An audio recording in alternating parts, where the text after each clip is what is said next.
Interested in learning more about Sunday League football? Want to know how the game actually plays? Well, this is the video for you.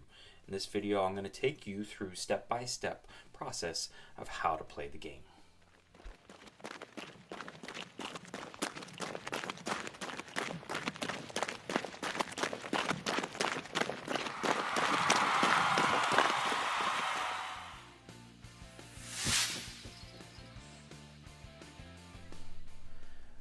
Alright, before we get started with how to play, I just wanted to point out two things. One is that I have turned all of these stacks of cards face up so you guys can easily differentiate the two. Normally you would have them shuffled up and face down.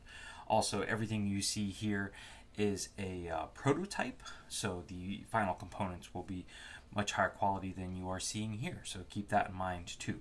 Alright. To set up the game, every player is going to go through and they're going to choose a team.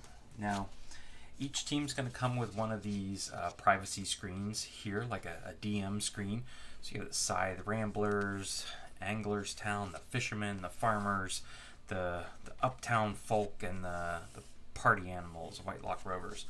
And each of those comes with their own unique deck of starting player cards, and there are more cards in here than there are players that you would play in an actual game, so you do get to go in and decide which 11 you're going to play with. Now, one of those should always be a goalie. Here is Jaime Williams. He's the goalie for the Anglers, and you can see each one of these is uniquely different, and the statistics and the keywords are all different as well.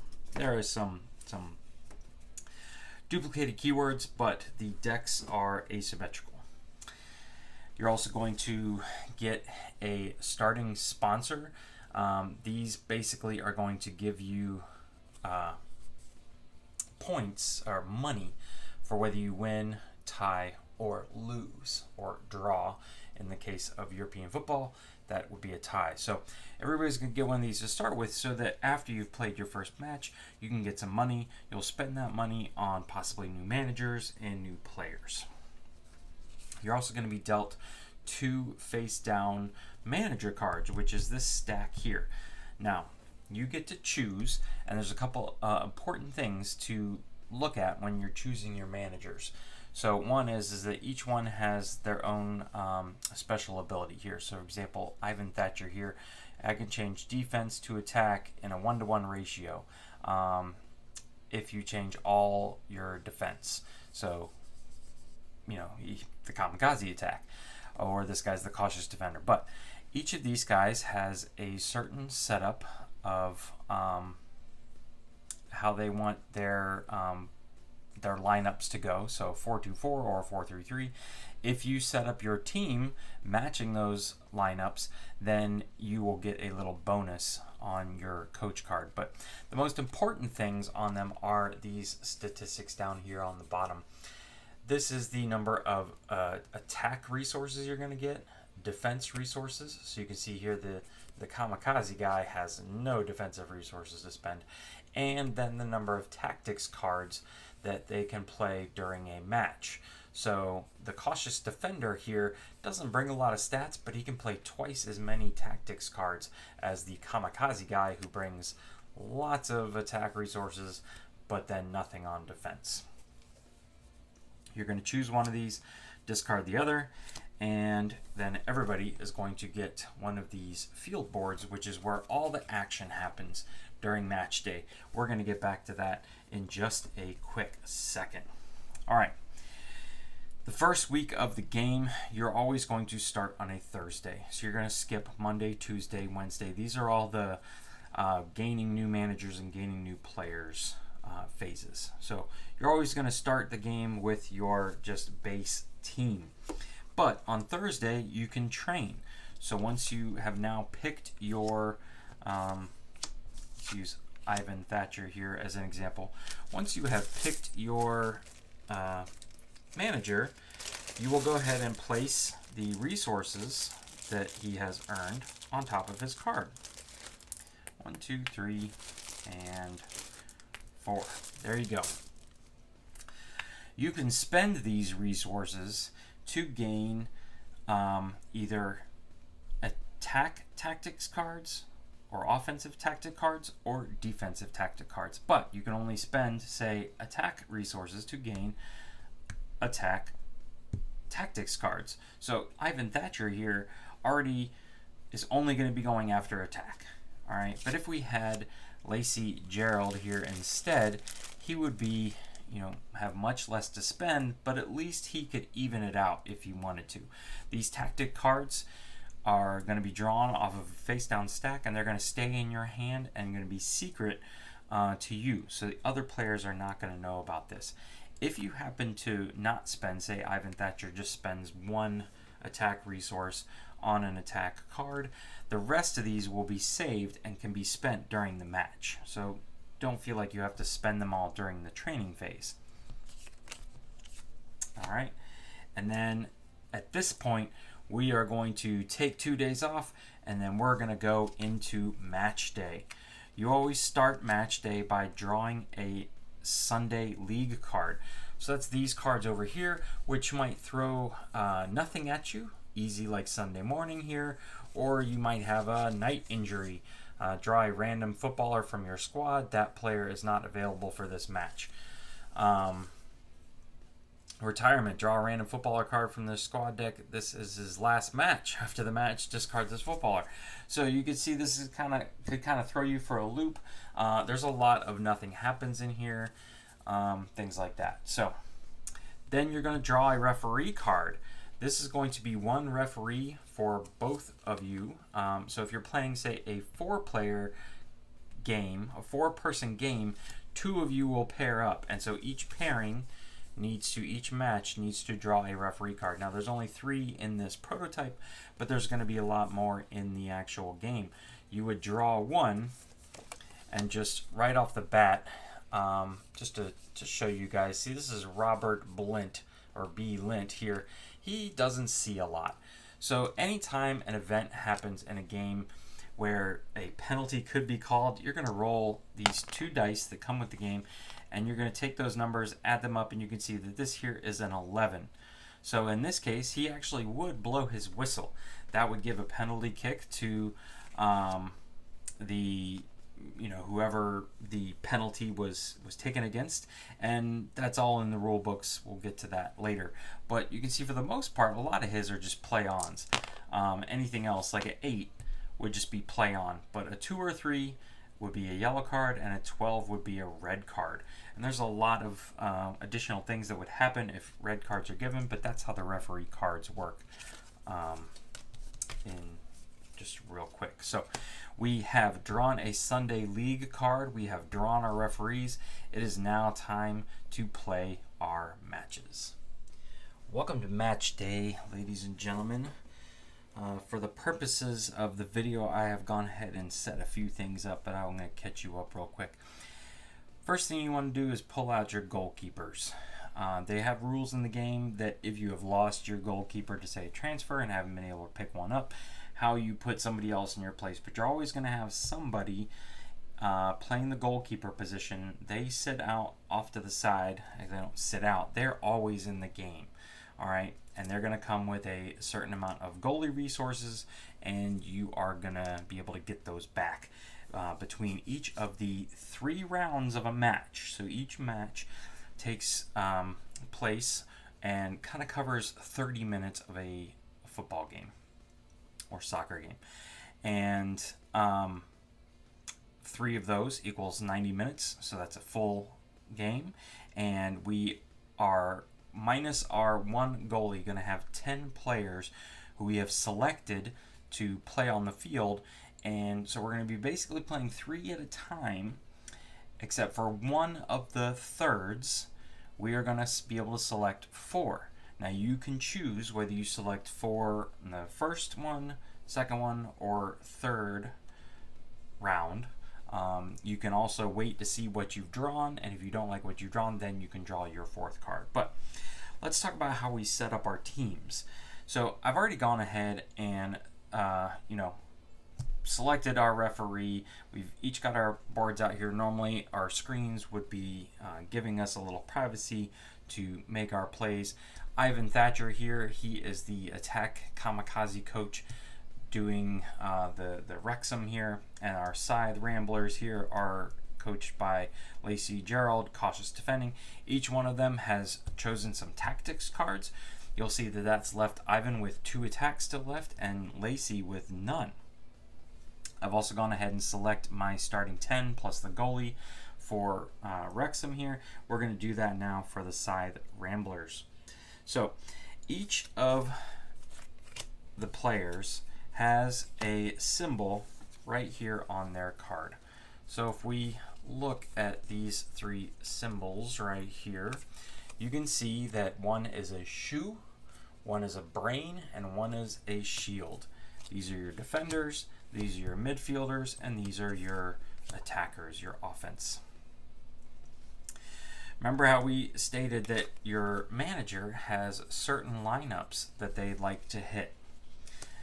When you're selecting your players, you can select any 10 players you want. And there's more than 10 players here.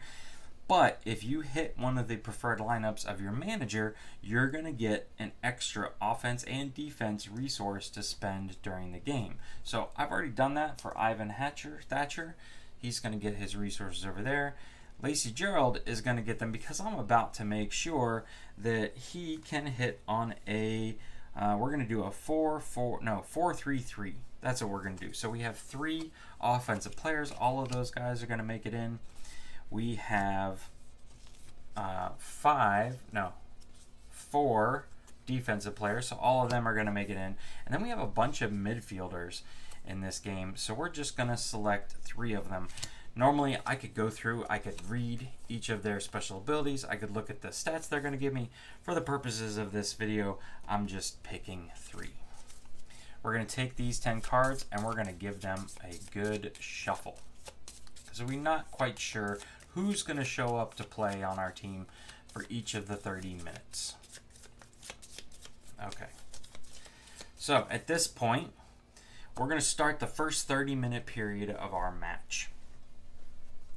We are going to draw 3 players each, and normally you would put these down below your board, but again, for the purposes of the video, we're just going to throw them right up here so you can see both sides and what's going on. All right, seeing who is coming out for your team allows you to decide how strongly you're going to fight for possession, because whoever wins possession for each of the 30-minute periods becomes the attacking team.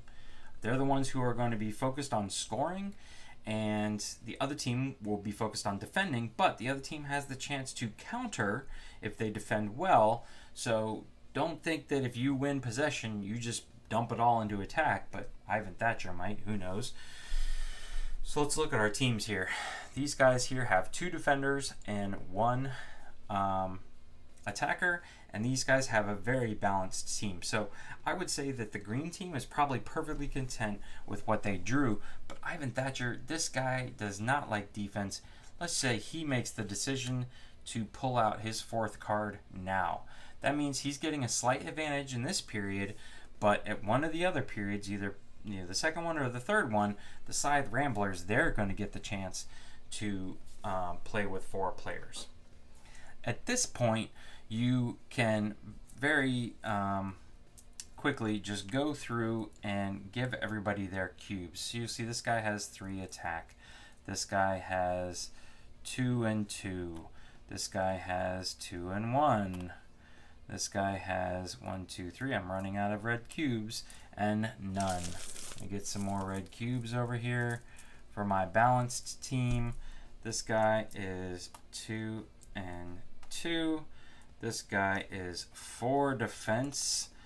And this guy is 1, 2, 3 and 1. All right. So at this point, you've got your players and you've got your resources on them. You're going to flip up your cards and you're going to show your other team who you're kind of playing with this round. That helps you decide how much you want to bet on possession. So at this point, I'm going to pull these cards just off to the side here, just off camera, move some stuff around so that we can see the boards properly. All right. So at this point now, we would put our screens back up and we would decide secretly to ourselves, how much do we want to bet on possession?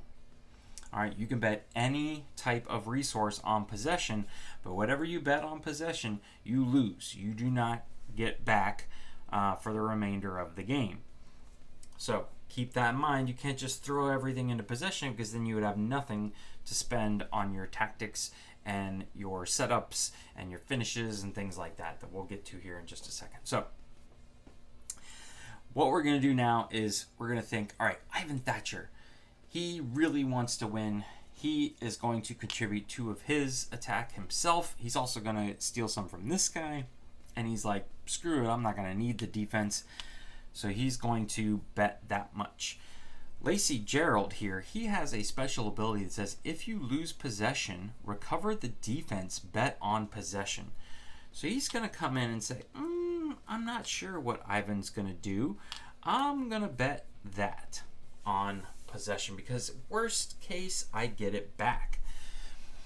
At this point now, everybody's possession is set.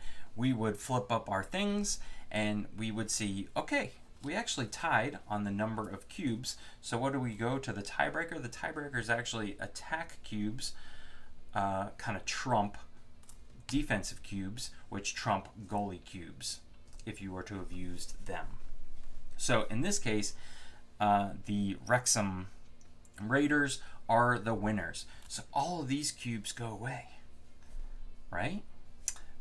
But these cubes, because of Lacey Gerald's special ability, gets come back to us. All right. And at this point, you don't need to keep your resources on your player cards, because once you're done with this period, these 3 players are kind of spent. They have spent their energy. They're no longer of use to you. They're still going to run around and help you keep a full team, but they're not going to be getting you any resources. The players over here in this stack are. So for the purposes of this video, I'm just going to move our piles just off screen like that. There is one more thing, though, that we need to talk about here, and we just have one person. You can see this person's special ability is sliding tackle, so he gets a token that is going to come with the ability to remove 2 attack, and you're going to have to throw the referee die when doing so. So here is our sliding tackle token for now. So we're going to add that to our resource bank. Okay. At this point, now that we know who has 1 possession, we know that Wrexham has 1 possession, you can choose to swap out offense for defense and defense for offensive resources at a 2-to-1 ratio. So if Lacey Gerald here, for example, decided, I really want some more defensive cubes, I could turn in 2 offense to get 1 defense. Or you could do it the other way around. You could trade in 2 defense to get 1 offense. Well, that's what Ivan's going to do, but Ivan's special ability allows him to trade at 1-to-1 as long as he's turning defense into attack. So he says, the heck with this. I'm throwing these out here, and I'm going whole hog into the attack. All right.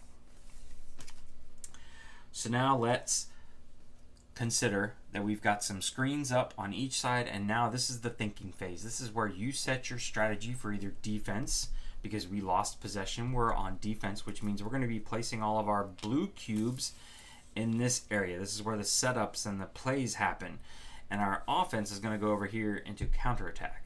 Whereas Wrexham's the opposite way. They're going to place their offensive cubes into the setups and the plays here, and then they're going to place their defensive cubes, what very little they have, and their goalie cubes into the counterattack area. And we're going to go through all that here, each side separately, so you guys can see what the thought process is in going and making these decisions. But before we get to that, let's look at some of these special abilities here. So both of these guys here have high pressure. So this says only once per turn discard one of your rival's attack from every setup where you betted at least one defense. Okay, and so we have two of these guys. Unfortunately, they are doing the same thing. But what that's telling me is that I like to have a balanced defense. So I'm going to go through here, and these are your setups. These first boxes here. So you're crossing, you're dribbling, and you're taking a long shot. So I'm going to go through and I'm going to make sure I have a defensive marker in each one of these. And I'm actually going to place these right here into block. We'll talk about that more here in a second. After your setups, you have your finishing area, your finishing and your headers. So this is when you get it into the box and you're going to, control and then shoot, or you, in the case of crossing, you can either cross it into the finishing area where someone would trap it and shoot it, or into headers where they would head it directly in. And then from there, you can, if you're on offense, place extra ammunition into your shot boxes. And so you can see you get 5 shot attempts per 30-minute period. All right. I'm also going to put 2 of my goalie cubes in goalkeeping. When your goalie's sitting in goalkeeping, it's very safe. They're the last line of defense, and they will match up against any shot. But the cubes are only worth half a point apiece. When we reveal and go through the actual match, this is all about comparing to see who's winning each box and then moving in and being able, as an offender, you want to keep connecting to next, all the way to the shots. As defenders, we want to stop them at certain points. So I'm also going to place a cube in headers. When you're outside of the goal, you're more aggressive, and so this guy out here counts as 1 defense. The reason these cubes are yellow is because at the end of this period, the yellow cubes are going to come back to the goalie, because the goalie plays the whole game. But in this case, they're acting as defense cubes.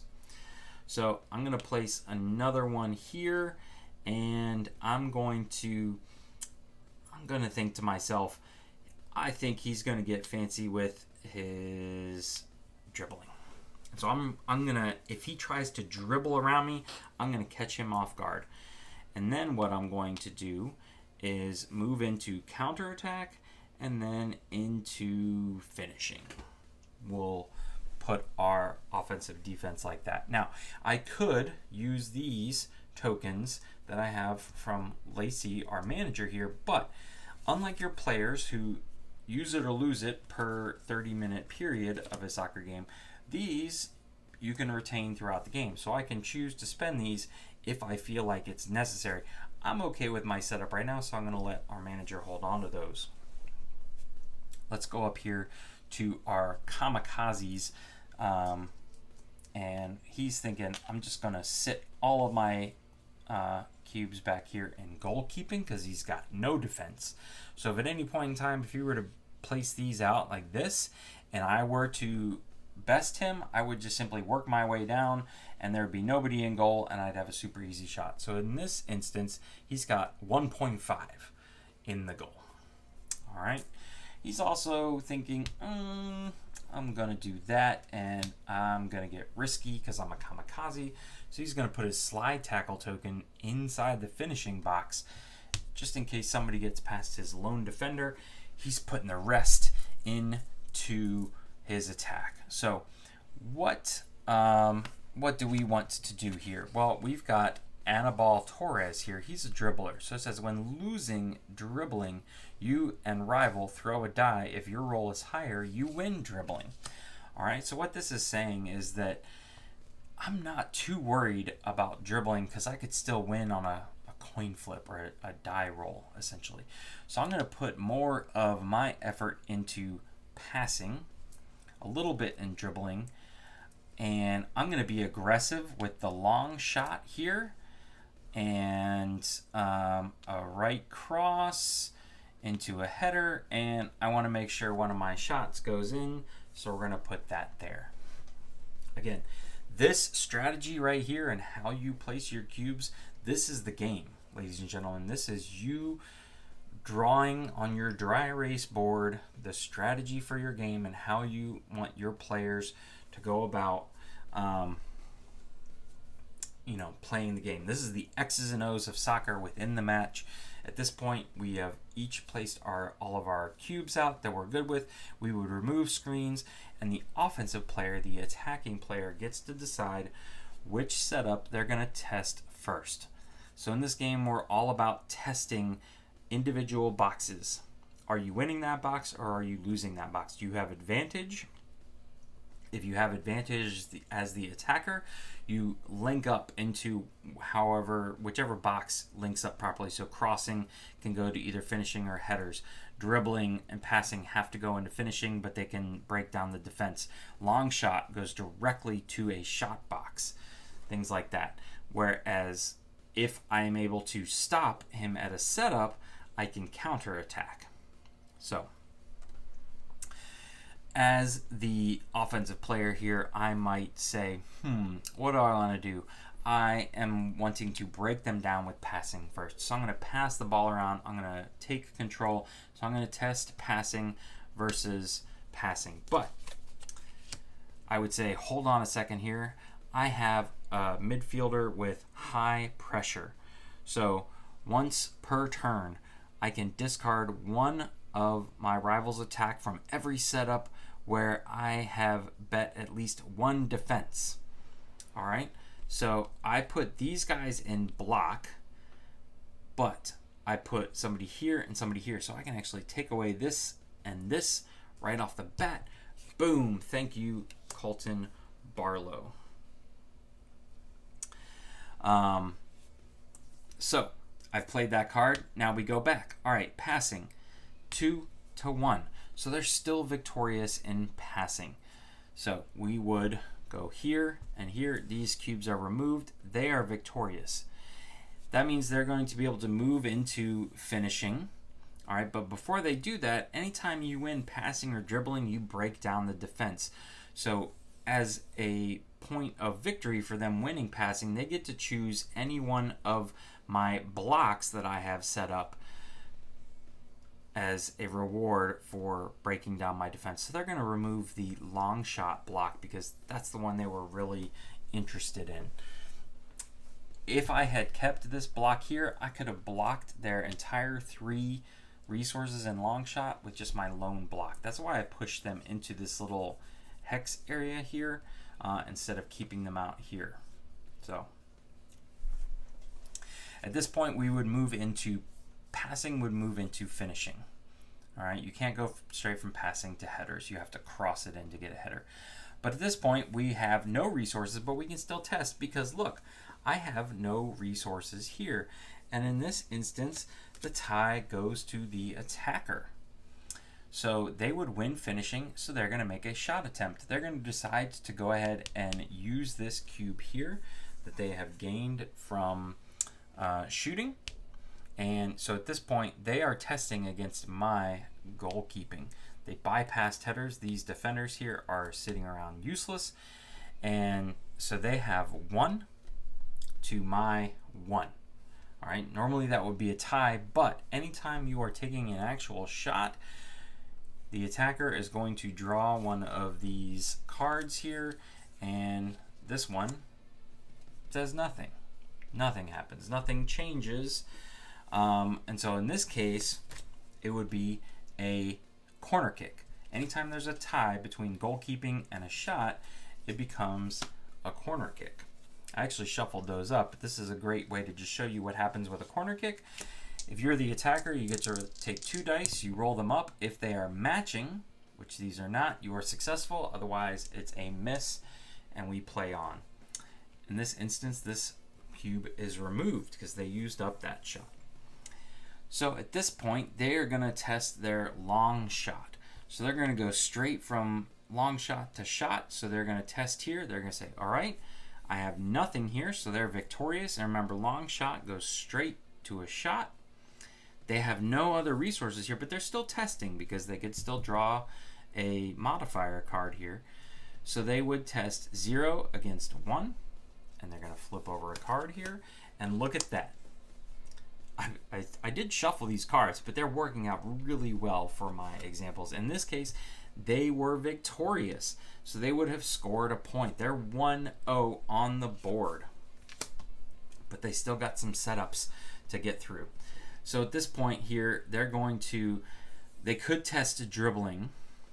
Now, to my knowledge, I believe you have to have cubes to test dribbling. So they were thinking that Annabelle Torres here would help them possibly win dribbling with just 1 cube, but I got rid of that 1 cube. I will check with the designers of the game to see whether or not they could test this at a 0 to 3. But I think I got them. Unfortunately, though, I also can't stop them with my defense, which would have led to a counterattack. So that's a little negative on both sides of our part. But at this point, they would test right crossing versus my right crossing. It would be 2 to 1, but I have a block. So this lone little block here blocks their 2, and they have nothing to link in with headers. This guy is just hanging out, possibly offsides, all by himself. All right. At this point, we can look to see, do we have a positioning advantage? Well, let's just say, for example, that we had gotten through like so, and he had put all his stuff in long shot and passing, and we had 3 spots here where we had balanced out our defense, and they had not been touched. At this point, our positioning bonus would allow us to go on the counter attack. Or, let's just say, for example, this is how we were, and we defeated Annabelle Torres in dribbling. We successfully defended a setup. We would then push to counter. This is how the defense can score on their turn. So in this instance, we would then check the counterattack box. Here we go, 2 to 1. And since multiple counters can happen throughout the game, for every attack here that we are successful, we break down the defense, and so we're going to get rid of that guy. And now we're pushing into finishing here, and finishing would be met with the slide tackle. Well, what this does, this token automatically removes 2 attack. It removes our only attack, but we have to throw the referee die here. Hadev Prakash here, he could be in trouble. So we're going to throw our referee die, and we get a 7. You combine them, and you look at the card here, and luckily for him, Shinpan Kimiyoshi felt like there was nothing dirty about that slide tackle, so he says play on. If I had, say, rolled this, a 4, he would have said penalty, which would have, inside the box, assessed a penalty kick. In this instance, I would have gotten to roll 2 dice, 6. The goalie would have gotten to roll 1, 3. If mine is higher, I score on the penalty kick. If it had been out here, where he had slid tackled me outside the box, it would have been the opposite. I would have rolled 1 as the attacker, 5, and he would have rolled 2 as the goalkeeper, 6, and he would have defended that. But there you go, ladies and gentlemen. After this, after we would have gone through and the attacker would have gone through all his setups, possibly leaving some of my counterattacks still on the board, some of my defenders not being used, we would have returned goalkeeper resources. All the rest of the resources would have gone away. These players that we've been using would have gone away, and we would have drawn 3 more players, possibly a 4th. This token would have gone away, and we would have started again. So our goalkeeper stays out, our managers stay out, the referee stays out, but everything starts back over, and we do it 2 more times. We have our tactics cards here, which I chose not to look at just for the sake of speed, but let's just take a look at what some of these are. Counterattacks. So you would play this if you are on the offense, and this would say add 2 defense on any setup. All right. This one says, long ball, when winning possession, move up to 2 attack from possession to finishing. So this would have been a great card. Remember when Ivan Thatcher bet it all on possession and then lost it. If he had played this card, remember he can play up to 2. If he had played this card, he would have lost 2, but 2 of them would have moved right to there. So this is how tactics cards can swing the game as well. No nonsense defending. If you successfully defend finishing, don't remove your defense. So in this case, I probably would have stacked it into finishing, like so. And if I successfully defended finishing, I would have played this, because he would have said, oh, remove your resources. And I would have said, no, no, no, I've got this tactics card. I can play up to 4. I'm keeping these here. So there's a lot of strategy between your individual player powers and special abilities, amongst what your manager provides for you, your tactics cards, possibly even the referee. How risky do you get with the slide tackle? I probably personally would have kept this out here with this guy, or I lost track of where my other referees were. Kyrian Sargent here, he's super strict. You can see that he's more likely to give you a red and yellow card.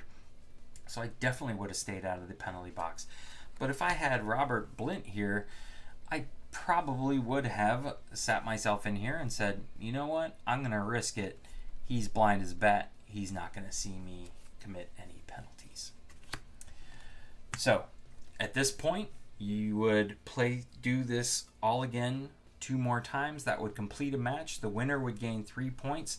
If it was a tie, you would each gain 1 point on the league board, and the loser would gain no points. And so let's see what the rest of the week looks like now that we have completed a match on match day. After you have completed a match and collected your sponsor prize money, you are going to get the chance to sack your manager. So this is an instance where if you are not happy, say you decided to go for it with Ivan Thatcher here, and you just couldn't take not having any defense, and you were woefully unprepared when you had to play defense, you might want to sack the manager. So what you're going to do, all of the players are going to take 6 cards from the manager stack, and they're going to be placed out on the table like so. Now, in player order, each player is going to get a chance to select a new manager. But there's a key, they're not free. For every point that you have scored in the league, it's going to cost you $10 to hire a new manager. So these guys here, the anglers, it would cost them $60 to hire a new manager. Now, this is kind of been set up where, the points are at least 2 weeks in. And these guys would have won twice. So more than likely, you're happy with your manager. You're not going to want to trade them out. But the people who are behind, the people who are losing, they would only have to spend $10 to hire a new manager. So it's a good catch-up mechanic, especially if you feel like your manager and the resources that they bring to the table are not helping you win matches. And that is what happens on Monday. Up next, we have our transfer window, club negotiations, and free agent negotiations. So starting with club negotiations, you're going to have to determine what players are unhappy with your team. So let's say, for example, the Anglers here, this light blue team, they have just won their match. They don't really have any reason for anybody to be unhappy, but there's always some strife in a locker room.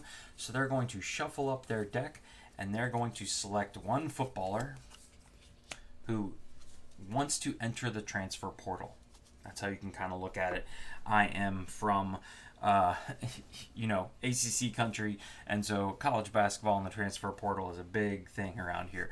So Abel Payne here is not happy with his negotiations or with his team, so he wants to enter negotiations.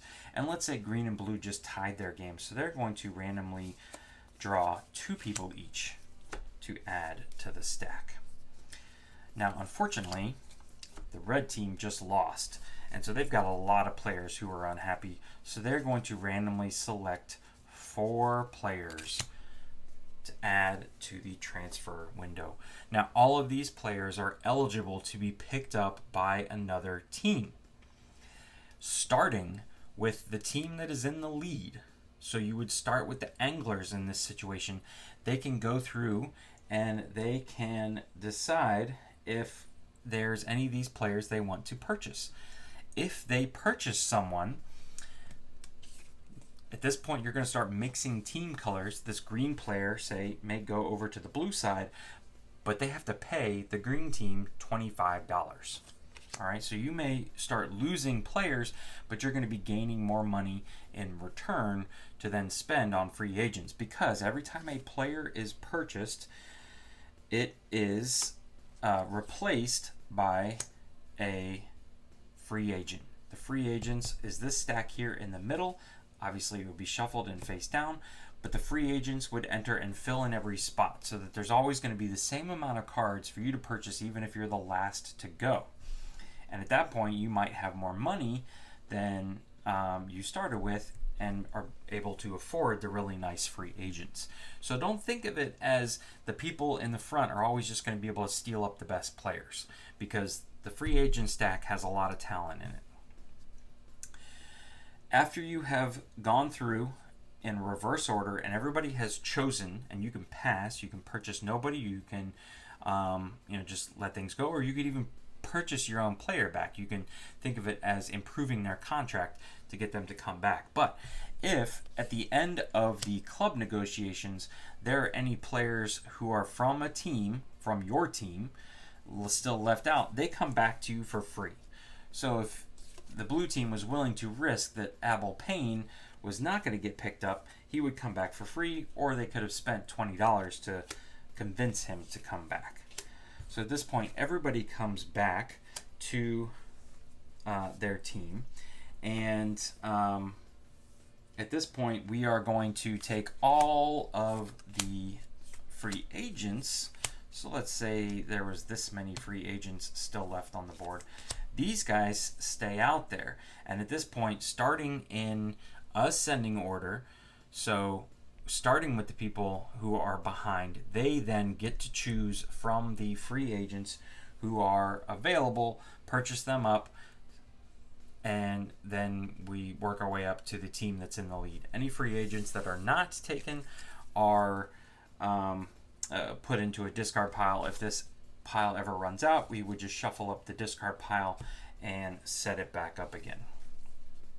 At this point now, we have reached Thursday again, so we are back to training day. This is when we are going to spend the resources from our manager to draw tactics cards that can be played during the game, and it all starts back over again in match day. You will play depending on the number of clubs you're playing with, you are going to play to a set goal. Usually it's 16 points. So the first team to surpass 15 and get the trophy there will gain be the league winner. And that's how you play through a full game of Sunday League football. If you have any questions, I would recommend you send them first. Go to the comments section or send a message to